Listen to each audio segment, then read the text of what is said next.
बहन, सनातन वैदिक हिंदू धर्म में स्वागत है। जब लोग इस्लाम को बेदर्द, मुसलमान को बेदर्द, तलवार के जोर पर चलने वाला धर्म बताते हैं, तो अगर शायद धरती में कोई दुखी होता होगा तो सबसे ज्यादा दुख मुझको होता है। আসসালামু আলাইকুম ওয়া রাহমাতুল্লাহি ওয়া বারাকাতুহু। জি, এই বোনটিকে আপনারা দেখছেন, এই বোনটি আগে মুসলিম ছিলেন, এখন তিনি হিন্দু ধর্ম গ্রহণ করলেন। তার আগে নাম ছিল সুলতানা, তার বাড়ি হচ্ছে ছত্তিশগড়।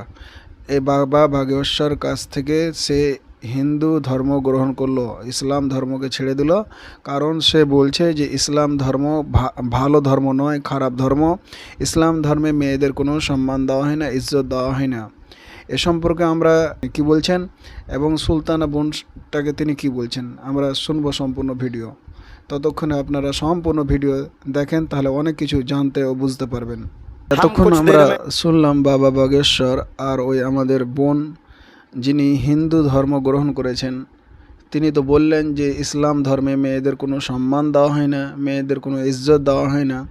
এবার আমরা শুনব হিন্দু পণ্ডিত যিনি আমাদের গোটা ভারতবর্ষ সহ বিশ্বে তিনার নাম রয়েছে, যে তিনি একজন বিশাল বড় পণ্ডিত, কিন্তু তিনি বলছেন যে ইসলাম ধর্ম খুব ভালো ধর্ম, ইসলাম ধর্ম শান্তির ধর্ম, ইসলাম ধর্ম মানবতার ধর্ম। আমরা সেই কথা শুনব, সম্পূর্ণ ভিডিও আমরা দেখব। তার আগে দু চারটি কথা আপনাদের বলতে যাই যে ইসলাম ধর্ম কি সত্যি খারাপ ধর্ম? ইসলাম ধর্ম কি মানে মানবতার ধর্ম নয়? ইসলাম ধর্মে কি মেয়েদের সম্মান দেওয়া হয়নি? আমরা সেই কথাও জানবো এবং আমি অবশ্যই আপনাদের শোনাবো। ততক্ষণে এই মহাপণ্ডিত ইনার মুখ থেকে আমরা কিছু শুনবো। बीच में जाकर के उनके प्रेम को समझ सके और इस्लाम की सच्चाई को जान करके इस्लाम को सारी दुनिया में एक इंसानियत का सबसे बड़ा पाठ सिखाने वाला धर्म मानने के लिए लोगों को समझावे।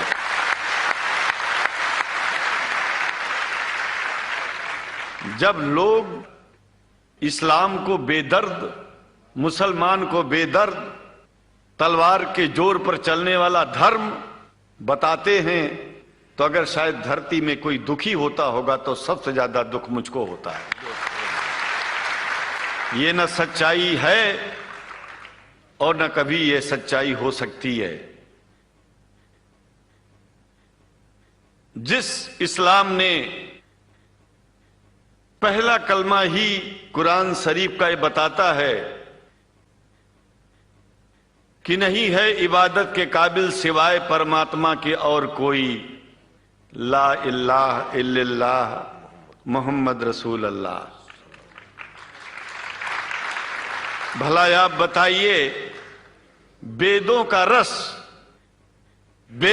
रस निचोड़ करके मोहम्मद साहब ने परमात्मा की इबादत करके परमात्मा के पैगाम को एक ही कलमे में दे दिया। इससे बड़ा ग्रंथ दुनिया में और क्या हो सकता है? अगर कुरान के पहले कलमे को ही पढ़ करके हिंदू अपने धर्म का पालन करना चाहे तो उससे बड़ा धर्मात्मा शायद कोई नहीं होगा। कुरान को हमने गहराइयों में जाकर के तो नहीं अनुभव किया, लेकिन कुरान के मानने वालों के हृदय की गहराइयों में जाके देखा कि अगर इस्लाम को पूरी दुनिया अगर स्वीकार कर ले तो इसमें कोई बुराई नहीं है। इस्लाम परमात्मा के द्वारा बताया गया सिद्धांत है। इस्लाम किसी व्यक्ति का अपना नियम नहीं है, अपना सिद्धांत नहीं है।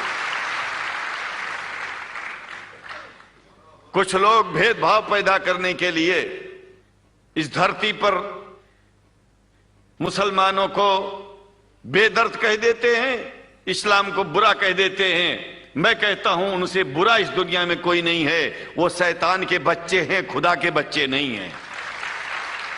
क्योंकि जहां तक मेरी अपनी पहुंच है, हमने वेदों को पढ़ा, पुराण को पढ़ा, शास्त्रों को, हिंदू धर्म ग्रंथों को पढ़ा। उसके बाद में मुसलमानों के बीच में जाना शुरू किया।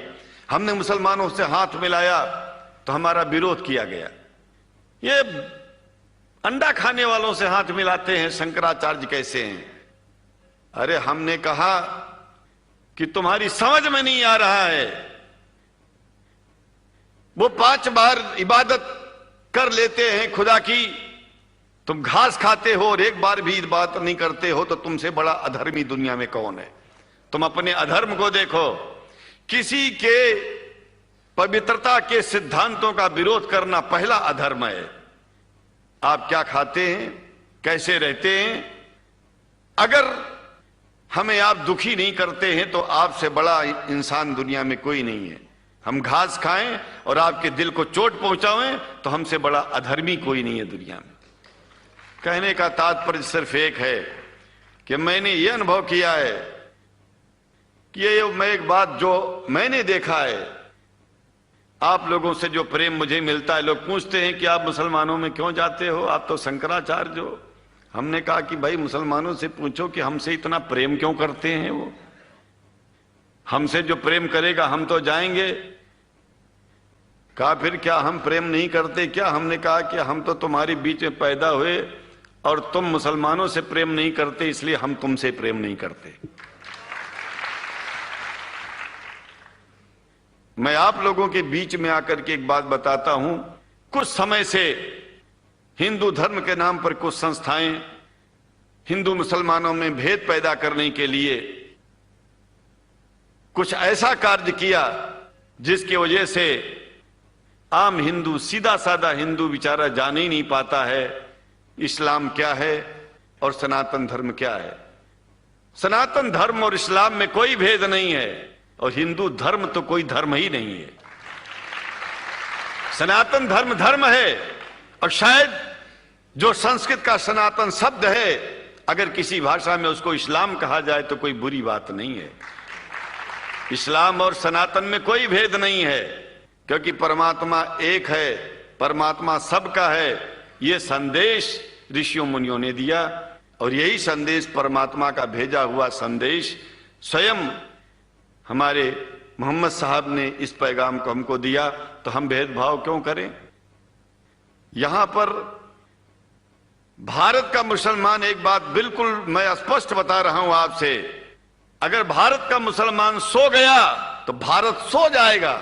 इसलिए भारत को जगाना है तो मुसलमानों को जागते रहना पड़ेगा। भारत जाग जाएगा, पूरी दुनिया जाग जाएगी।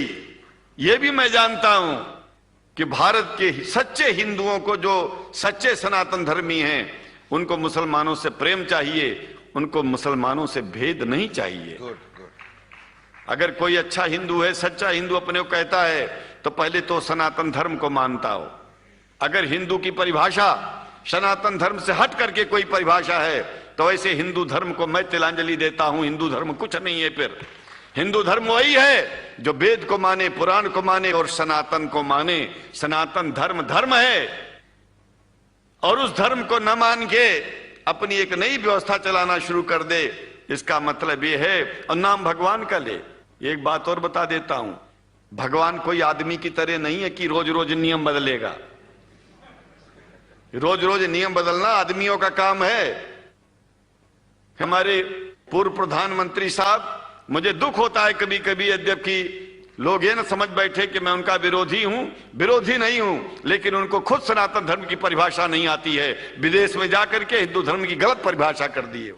और हमको सबको ये दुख हुआ कि किस स्कूल में जाके पढ़े हैं। ये धर्म के बारे में बिना पढ़े हुए धर्म के बारे में बोलना गलत है। তাহলে আমরা দুজন হিন্দু পণ্ডিত এদের মুখ থেকেই বুঝতে পারলাম এবং জানতে পারলাম যে একজন হিন্দু পণ্ডিত তিনি বলছেন যে মুসলমান ধর্ম খুব ভালো ধর্ম, শান্তির ধর্ম, পৃথিবীতে এরা শান্তির কথা বলেন শুনলাম আমরা। আর একজন পণ্ডিত বাবা বাগেশ্বর, তিনার কাছ থেকে প্রায় প্রতিদিন কোথা না কোথা থেকে একজন দুজন করে আসছে এবং ইসলাম ধর্ম ছেড়ে হিন্দু ধর্ম গ্রহণ করছে। খুব ভালো কথা, কারণ আমরা তো কেউ কাউকে রুখতে পারবো না, যার যেটা ইচ্ছা সে করবে। কিন্তু আমাদের জানতে হবে যে ইসলাম কি এমন একটা ধর্ম যে যেখানে মেয়েদের মান সম্মান ইজ্জত দেওয়া হয়নি। যে বোনটি আমার সুলতানা বললেন যে মেয়েদের মান সম্মান দেওয়া হয় না, এ ধর্মে 3 তালাক আবে যাবে, অনেক কথা বললেন। কিন্তু আমি 2-4টি কথা আপনাদের বলতে চাই। নাম্বার 1, মেয়েদের ইজ্জত মান সম্মান যদি দেওয়া হয় তাহলে ইসলাম ধর্মে একমাত্র দেওয়া হয়েছে। আপনাদের আমি 3-4টা পয়েন্ট বলি, এই 3-4টা পয়েন্ট আপনি মাথায় রাখেন। নাম্বার 1, যেদিন পৃথিবীতে মোহাম্মদ সাল্লাহ সাল্লাম আসেন তার আগে পর্যন্ত মেয়েদেরকে জিন্দায় কবর দেওয়া হতো, মেয়েদেরকে হত্যা করে দেওয়া হতো। যে বাড়িতে মেয়েদের জন্মগ্রহণ হতো সেই মেয়ের বাবার মুখ কালো হয়ে যেত। আগে মেয়েদেরকে জমির কোনো ভাগ দেওয়া হতো না, আগের মেয়েদেরকে কোনো সম্মান দেওয়া হতো না, আগে মেয়েদেরকে শুধু বাড়ির চাকরানি করে রাখতো, আগে মেয়েদের লেখাপড়ায় কোনো ইজ্জত মান সম্মান ছিল না। এবার শুনেন, যখন পৃথিবীতে মোহাম্মদ সাল্লাহ সাল্লাম আসেন তার আগে কি করা হতো, মেয়েরাকে তার বাবারা মাঠে নিয়ে যেত, নিয়ে যাওয়ার পরে অনেকখানি গর্ত করত, গর্ত করার পরে সেই মেয়েটাকে তার বাবা ডাকতো, ডাকার পরে সেই গর্তে মেয়েটাকে ঢুকিয়ে দিত এবং মাটি চাপা দিয়ে দিত। মেয়েটা বলতো যে বাবা আমি কোন দোষ করেছি, কেন আমাকে মাটি চাপা দিত, কিন্তু পাষাণ হৃদয় বাবা কি করবে, তাকে হত্যা যে করতেই হবে, কারণ সমাজে মুখ দেখাতে পারবে না। তখন যেই সমাজে এমন ছিল, সেই সমাজ এমন ছিল, যদি কারোর বাড়িতে মেয়ে জন্মগ্রহণ করেছে তাহলে পরে সেই বাবার মুখখানা কালো হয়ে যেত। তাই গ্রামের লোকের মান সম্মান তাদের কাছ থেকে বাঁচার জন্য, গ্রামের লোকের কাছ থেকে বাঁচার জন্য তাকে হত্যা করে দিত। বাবার মনখানা কাঁপত, তার হৃদয় কাঁপত, কিন্তু ওই সময় তার দিলটা পাথর হয়ে যেত, দিয়ে তাকে হত্যা করে দিত, তাকে কাফন না পরেই তাকে জিন্দায় মাটিতে পুঁতে দিত। এই ছিল সেই সময়কার মেয়েদের ইজ্জত মান সম্মান। মোহাম্মদ সাল্লাল্লাহু আলাইহি সাল্লাম যখন নবী হন তার আগে পর্যন্ত এগুলো ছিল। রসুল্লাহ সাল্লাহ সাল্লাম বললেন যে না, আজ থেকে তোমরা মেয়েদেরকে আর হত্যা করবে না, এটা বড় মহাপাপ, তোমরা মেয়েদের ইজ্জত করো, মান সম্মান করো। কারণ যে ব্যক্তির 3খানা মেয়ে থাকবে সে যদি তাকে ভালোভাবে লালন পালন করে, সুশিক্ষায় শিক্ষিত করে, তাহলে তার জন্য রয়েছে বেহেশত, তার জন্য রয়েছে জান্নাত, তার জন্য রয়েছে স্বর্গ। শুধু তাই নয়, রসুল্লাহ সাল্লাল্লাহু আলাইহি সাল্লাম বললেন একজন ছেলের কাছে তার মায়ের বেশি হক, তার মায়ের বেশি হক, তার মায়ের বেশি হক। তাহলে রসুল্লাহ সাল্লাল্লাহু আলাইহি সাল্লাম মেয়েদের বেশি সম্মান দিলেন এবং ইজ্জত দিলেন। তারপরে শুধু তাই নয়, আল্লাহর তরফ থেকে বলা হয়েছে যখন তোমরা কোনো মেয়েকে বিয়ে করবে তখন সেই মেয়েটাকে তোমাকে টাকা দিতে হবে, মোহরানা দিতে হবে, ওই টাকা হচ্ছে তার একটা প্রাপ্য হক। শুধু তাই নয়, যখন একটা মেয়ে তার স্বামী মারা যাচ্ছে, মেয়েটার যখন স্বামী মারা যায় তখন সে একটা অংশ পায়। মেয়ের বাবা যখন মারা যায় বাবার একটা পৈতৃক সম্পত্তি পায়, যাকে বলা হয় ওয়ারিস। তাহলে মেয়েদের অর্থনৈতিক দিয়ে মোহর, অর্থনৈতিক দিয়ে তার বাবার সম্পত্তি, অর্থনৈতিক দিয়ে তার স্বামীর সম্পত্তি। এবং মেয়েদেরকে মারতে হবে না, মেয়েদেরকে পিটতে হবে না, মেয়েদেরকে সুন্দর করে নিয়ে থাকতে হবে। কে বলেছে? শুধু ইসলাম ধর্ম বলেছে। আগে মেয়েদেরকে জিন্দায় হত্যা করে দেওয়া হতো, স্বামী যখন মারা যেত স্বামীর সাথে সাথে সেই মেয়েটাকে জিন্দায় কাফন দিয়ে তাদেরকে ওই মানে স্বামীর সাথে তাকে পুড়িয়ে দেওয়া হতো, যাকে বলা হয় সতী দেওয়া প্রথা। ইসলাম আসার পরে এই জিনিসটাকে শেষ করেছে। বিধবাদের কোনো সম্মান ছিল না। রসুল্লাহ সাল্লাহ সাল্লাম বিধবা নারীকে, খাদিজাকে, বিধবা একজন নারী, তাকে বিয়ে করে তিনি মেয়েদের সম্মান নিয়ে এসেছেন। শুধু তাই নয়, রসুল্লাহ সাল্লাল্লাহু আলাইহি সাল্লাম তিনি নিজে 40 বছরের একটা মানে অর্ধ বয়স্ক মহিলা তিনাকে তিনি বিবাহ করেছেন, যেখানে রসুল্লাহ সাল্লাহ সাল্লাম মাত্র 25 বছর বয়স। তাহলে আমরা চতুর্দিক দিয়ে যদি দেখতে যাই, ইসলাম এমন একটা ধর্ম যেখানে মেয়েদের যথেষ্ট সম্মান দিয়েছেন। শুধু তাই নয়, আল্লাহ তাআলা বলেন যখন তোমরা বিয়ে করবে তখন যেন তারপরে ওই মেয়েটার সম্পূর্ণ দায়িত্ব, তার খাওয়া, তার কাপড়, তার শাড়ি, তার ব্লাউজ, তার ইত্যাদি যা কিছু লাগবে তাকে তোমাকে সমস্ত সব কিছু দিতে হবে, এবং যত যা কিছু প্রয়োজন আছে সমস্ত সব কিছু তার মেটাতে হবে। শুধু তাই নয়, তারপর রাসূলুল্লাহ সাল্লাল্লাহু আলাইহি ওয়াসাল্লাম বলেছেন যখন তুমি বাড়িতে থাকবে তার যতগুলি প্রয়োজন আছে তার সাথে হাততালি দিবে, যেমন ভাত রান্না করা, যেমন আরও বিভিন্ন ধরনের যখন সে কাজ করবে তার সাথে তুমি সহযোগিতা করবে। শুধু তাই নয়, ইসলাম ধর্মে যদি আমরা চতুর্দিক দিয়ে দেখতে যাই তাহলে ইসলাম এমন একটা ধর্ম যেখানে মানবতার কথা বলে, যেখানে মেয়েদের ইজ্জত দিয়েছে, মান দিয়েছে, সম্মান দিয়েছে। হ্যাঁ, আরেকটা কথা বলি, এই আমার যে বোনটা বললো যে মেয়েদের 3 তালাক দিয়েছে, বুরখা 3 তালাক, এটা কখন বলা হয়েছে? এই জন্য বলা হয়েছে এটা খুব কঠোর। আল্লাহ বলেনি যে তোমরা 3 তালাক দিয়ে দাও। এটা খুব কঠোর, যখন খুব অসুবিধা হয়, দুজনের মধ্যে মিল হচ্ছে না, সমস্যা, এই সময় খুব কঠোরভাবে বলা হয়েছে। তবুও অত সহজে 3 তালাক হয় না। 1-2জন দেয় কি না আল্লাহু আলাম, খুব কম হয়ে থাকে। কয়টা মুসলমান 3 তালাক দিয়েছে যে তার বাড়িতে তার বোন বা তার বেটি পৌঁছছে, এরকম কয়জন আছে? খুব জোর 1জন বা 2জন। এটা করা হয়েছে, এতে লাভ আছে কাদের? মেয়েদেরও লাভ আছে, ছেলেদেরও লাভ আছে, যেটা আমি বুঝতে পারবো না। তারপরে বলা হয়েছে কি যে মেয়েদেরকে মাথায় কাপড়, বুরখা। আরে মেয়েদের ইজ্জত, তাদের সম্মান বেশি দিয়েছে ইসলামে, তাই বলা হয়েছে যে তোমরা বুরখা পরো বা তোমাদের শরীরটাকে তোমরা ঢেকে রাখো। কারণ যেই জিনিসটাকে মানুষ বেশি ভালো রাখতে চায়, বেশি ভালোবাসতে চায়, তাকেই মানুষ বেশি সুন্দর করে ঢেকে গুছিয়ে রাখতে চায়। তাই ইসলাম ধর্মে মেয়েদেরকে সুন্দরভাবে গুছিয়ে রাখতে চায়। ইসলাম ধর্মে মেয়েদেরকে যথেষ্ট সম্মান দিয়েছে, ভালোবাসা দিয়েছে, তাই তাদেরকে সুন্দর করে আবদ্ধভাবে ঢেকে রাখতে চায়। ইসলাম এমন একটা ধর্ম যেখানে চতুর্দিক দিয়ে মেয়েদের সম্মান দেওয়া হয়েছে, যেটা বুঝার বাইরে।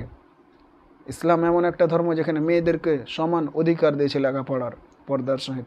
ইসলাম এমন একটা ধর্ম যেখানে চতুর্দিক দিয়ে একটা মহিলাও সমস্ত সব কিছু করতে পারে ইসলাম বজায় রেখে। অবশেষে এটাই বলি, আল্লাহ গো ওই সমস্ত বোনদের তুমি সঠিক বুঝার তৌফিক দান করো। আল্লাহুম্মা আমিন। আল্লাহ গো আমাদের হেদায়েত করেন যেন আমরা সঠিক রাস্তায় চলতে পারি, এবং ওই সমস্ত বোনেরা যেনারা এখনও ইসলাম ধর্মকে বুঝতে পারে না, তাদেরকে তুমি বুঝার তৌফিক দান করো। আল্লাহুম্মা আমিন। আল্লাহ গো তুমি আমাদের হেদায়েত করো। ওয়াখিরু বিল আলামিন। আসসালামু আলাইকুম ওয়া রাহমাতুল্লাহি ওয়া বারাকাতুহু। এ ধরনের ভিডিও পাওয়ার জন্য আর বিভিন্ন বক্তাদের বক্তব্য, আমার নিজস্ব বক্তব্য, জুমার খুতবা, গজল, মানে ইসলামিক যাবতীয় কিছু পাওয়ার জন্য এই চ্যানেলে আপনারা পাবেন। এই চ্যানেলটির নাম হচ্ছে ওয়াকিল ইসলামিক মিডিয়া। তাই এই চ্যানেলে যদি আপনি নতুন হয়ে থাকেন তাহলে চ্যানেলটি সাবস্ক্রাইব করেন। সাবস্ক্রাইব করতে কোনো পয়সা লাগে না। আর ভিডিওটি ভালো লেগে থাকলে একটি লাইক দিবেন, আর আপনাদের মতামত কমেন্ট বক্সে জানাবেন ভিডিওটি কেমন লাগলো। এরপরে আমরা অবশ্যই আরও বিভিন্ন ইসলামিক ভিডিও নিয়ে আপনাদের সামনে উপস্থিত হব ইনশাআল্লাহ। ততক্ষণে আপনারা সুস্থ থাকেন, ভালো থাকেন। আজ এই পর্যন্ত।